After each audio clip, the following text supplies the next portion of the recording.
ফরিদপুর সদরে মা ও তার কন্যা শিশুর অর্ধগলিত মৃতদেহ উদ্ধার করেছে পুলিশ। উপজেলার চর মাধবদিয়া কালীতলায় পুকুর পাড়ে মাটি চাপা অবস্থায় তাদের মরদেহ পাওয়া যায়। বিকেলে স্থানীয়রা মৃতদেহ দেখে পুলিশে খবর দেয়। পরে ঘটনাস্থল থেকে কোতোয়ালি থানা পুলিশ মৃতদেহগুলো উদ্ধার করে।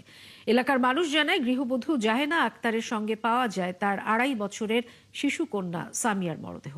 আর নিহত জাহেনা গোয়ালন্দ উপজেলার পরে শুল্লা মাতবরের পাড়ায় আমজাদ হোসেনের স্ত্রী। নিহতের স্বজনরা জানান, গত 4 মে থেকে মেয়ে সহ নিখোঁজ ছিলেন ওই গৃহবধূ।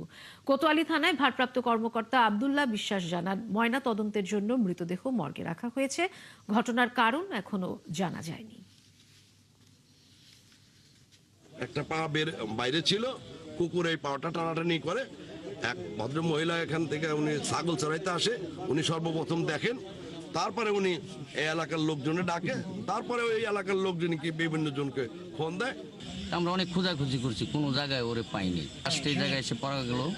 একটা মহিলা মারছে, শাস্তি হওয়া উচিত। শিশু বাচ্চা, মাসুম বাচ্চা আর একটা মহিলা, 2টা লাশ পাওয়া গেছে। এলাকাটা নির্গম এলাকা, তো এইখানে অনেক রকমের মাদক, জুয়া এবং বিভিন্ন অপকর্ম ওই এলাকাটা হয়ে থাকে।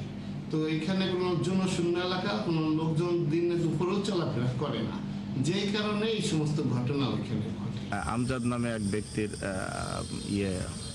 স্ত্রী এবং তার মেয়ে হারিয়ে যায় 8-10 দিন আগে। এই তথ্য আমরা পাই, এরপর তার সাথে আমরা যোগাযোগ করি। যোগাযোগ করলে সে আমজাদ এসে তার স্ত্রী এবং মেয়েকে শনাক্ত করে।